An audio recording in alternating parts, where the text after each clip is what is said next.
El cruce de los Alpes por el general cartaginés Aníbal Barca es uno de los logros militares más famosos de la historia, estudiado aún hoy en día en las academias militares, pero muchos olvidan el conflicto al cual pertenece. Las guerras púnicas fueron una serie de conflictos armados entre la República de Cartago y la República de Roma, por la dominancia comercial y militar del Mediterráneo, y culminaría con las famosas campañas del general cartaginés, dejando la joven República Romana al borde del abismo. ¿Conocías estas guerras? ¿Sabes qué ocurrió con la República de Cartago? Hoy te lo cuento.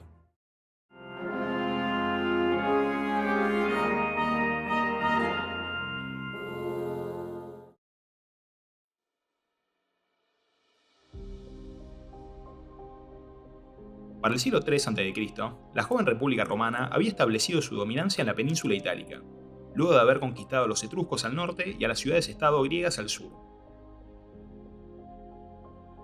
Del otro lado del Mediterráneo, en África, la República de Cartago había logrado dominar el sur de Iberia, así como también la costa africana, las Islas Baleares, Córcega, Cerdeña y la mitad de Sicilia. Si bien ambos poderes habían mantenido buenas relaciones políticas y comerciales durante los siglos previos, los avances romanos en el sur de Italia, junto al plan de Cartago de tomar toda Sicilia, puso rápidamente a ambas fuerzas en conflicto. La primera guerra púnica se lucharía por el control de la ciudad de Mesina, al norte de Sicilia, y en general, la mayoría de esta guerra sería luchada en la isla o en las aguas cercanas. Los romanos desembarcan en Mesina en el año 264 a.C., tomándola rápidamente y, luego de aliarse con la ciudad-estado de Siracusa, levantarían un asedio contra el principal bastión cartaginés, Agrigento. Luego de que un poderoso ejército cartaginés de más de 60.000 hombres y 60 elefantes de guerra fallara en derrotar al ejército romano, la ciudad sería tomada y los cartagineses optarían evitar enfrentar a la poderosa infantería romana por tierra. Debido a esto, la guerra pasaría a ser luchada en el mar, donde los romanos tenían poca experiencia y los cartagineses contaban con una flota muy poderosa. Pero a pesar de esta desventaja, Roma construiría velozmente una nueva armada, utilizando como referencia a un barco cartaginés capturado y, utilizando un ingenioso invento, el Corvus, que permitía abordar barcos enemigos con su superior infantería, lograría derrotar a los cartagineses en la batalla de Milas, en el año 260 a.C.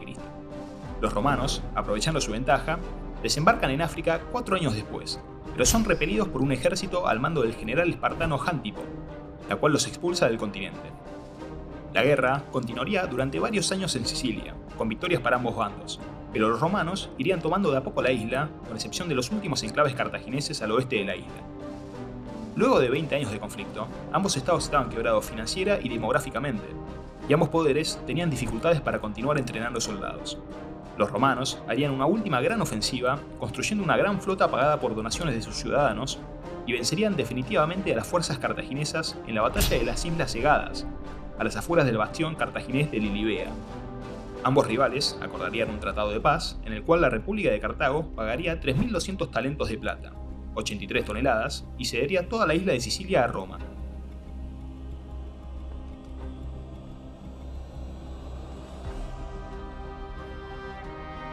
Al terminar la Primera Guerra Púnica, Cartago sufriría una fuerte rebelión de mercenarios, los cuales tomaron posesión de las islas de Córcega y Cerdeña.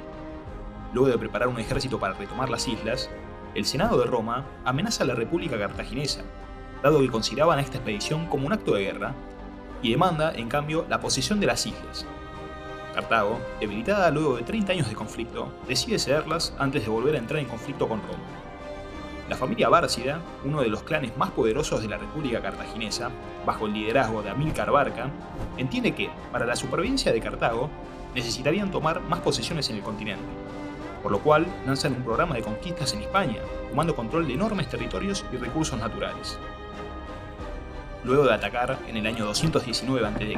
a la ciudad de Sagunto, aliada de Roma, la República Romana, preocupada por la expansión cartaginesa en Hispania, declara la guerra y comienza la Segunda Guerra Púnica. Aníbal, hijo de Amílcar, recluta un ejército en Cartago Nova, la moderna Cartagena, y marcha a lo largo de la costa de Hispania, y luego a través del corazón de la Galia, para evitar ser detectado por los romanos, que habían enviado un fuerte ejército a Massilia, una ciudad-estado griega aliada. Llegaría al pie de los Alpes en otoño, junto a su ejército de 20.000 soldados, 6.000 unidades de caballería y alrededor de 30 elefantes, y luego, cruzándolos, tomaría por sorpresa a los romanos, que todavía seguían en cuarteles de invierno, y no esperaban una incursión desde la montaña en esa época del año. Luego de aliarse con las tribus gálicas del Valle del Po, Aníbal enfrenta a los romanos en la batalla de Trebia, en el año 218 a.C., en la cual los romanos sufrirían más de 30.000 bajas y nuevamente serían derrotados en la batalla del lago Trasimeno, sufriendo otras 15.000 bajas y la muerte del cónsul Cayo Flaminio. 2 años después, en el año 216 a.C., los nuevos cónsules romanos de ese año, Cayo Varrón y Lucio Paulo, reclutan un ejército de 86.000 hombres, el más grande de la historia de Roma hasta ese momento, y salen al encuentro de Aníbal en la batalla de Cannae. En esta batalla, Aníbal deja el centro de su ejército débil y los flancos reforzados, llevando a los romanos a concentrar allí sus fuerzas. Luego de destruir a la inferior caballería romana, envuelve al gigantesco ejército romano en todos los frentes, dejándolos sin escapatoria y matando alrededor de 67.000 hombres, dando lugar a la peor derrota militar de toda la historia romana y quedando la República al borde del colapso. Pero a pesar de estas terribles derrotas, las ciudades clientes de Roma en Italia no se sublevan como Aníbal esperaba, y Roma, utilizando medidas de emergencia como reclutar criminales y esclavos, logra reponer sus ejércitos, alcanzando 100.000 hombres desplegados junto a otros 100.000 hombres de naciones aliadas. Luego de 11 años de campaña, el ejército de Aníbal quedaría relegado al sur de Italia, con los romanos atacando pequeñas porciones de este, desgastándolo constantemente, pero evitando arriesgar una nueva derrota como en Cannae. El hermano de Aníbal, Asdrúbal, llegaría al norte de Italia con refuerzos en el año 207 a.C., con más de 30.000 hombres, y buscaba unirse a las fuerzas de Aníbal en el sur.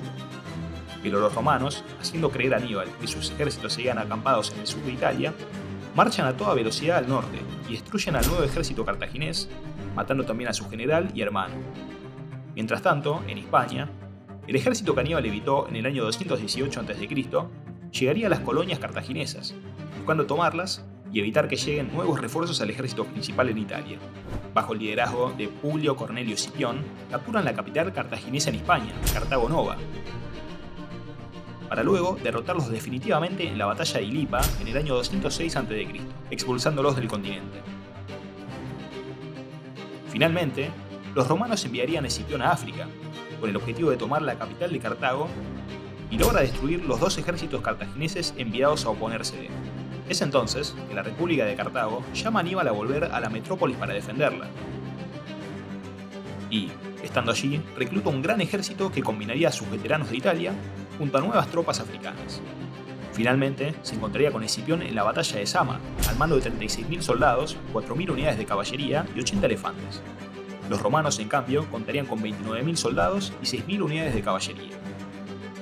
Aníbal comienza lanzando sus elefantes contra la línea romana, pero los romanos logran repelerlos haciendo que los elefantes escapen descontrolados hacia las líneas cartaginesas, generando gran confusión y daño. La caballería romana, integrada en gran parte por la famosa caballería numida, hacen replegar a la caballería enemiga, y luego cargarían contra la retaguardia cartaginesa, sembrando pánico entre las tropas y obligando a Aníbal a escapar del campo de batalla. Con Cartago derrotada, Roma impondría duros términos de paz. Tomaría todos sus territorios en el continente europeo y demandaría una enorme suma de 10.000 talentos de plata, 260 toneladas, a ser pagadas a lo largo de 50 años. Más aún, se le prohibiría a Cartago poseer elefantes de guerra y limitaría su otrora enorme armada a solo 10 barcos de guerra. No podrían tampoco entrar en conflictos armados por fuera de África y dentro de la misma África únicamente con el permiso del Senado romano. Aníbal sería exiliado pocos años después y se suicidaría en el 181 a.C., para evitar ser capturado por los romanos.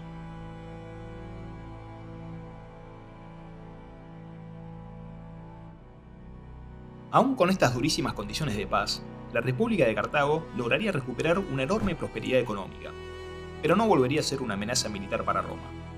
Pero a pesar de esto, luego de que Cartago se defendiese de un ataque del reino númida en el año 151 a.C., sin el permiso de Roma, la República Romana utiliza este pretexto para atacar. Desembarcando en Útica en el 149 a.C., demandan de Cartago todo su arsenal y, después de recibir enormes cantidades de armas, armaduras y máquinas de asedio, demandarían que Cartago quemase también su ciudad y la relocalizaran 15 kilómetros tierra adentro. Los cartagineses, comprendiendo que los romanos buscaban únicamente su destrucción, cortarían la comunicación y fortificarían la ciudad. Comenzaría entonces un largo asedio en el cual los cartagineses resistirían ferozmente los ataques romanos dirigidos por Escipión Ameliano, nieto del Escipión que derrotó a Aníbal 50 años antes. En el año 146 a.C. lograrían penetrar las defensas cercanas al puerto y avanzarían al corazón de la ciudad. A pesar de la fuerte resistencia cartaginesa, la ciudad sería tomada luego de 6 días de intenso combate. Con la caída de la ciudad, Roma tomaría posesión de los territorios africanos de Cartago, creando la nueva provincia de África, con Útica como su capital, convirtiéndose en una importante fuente de grano para la República y luego el Imperio.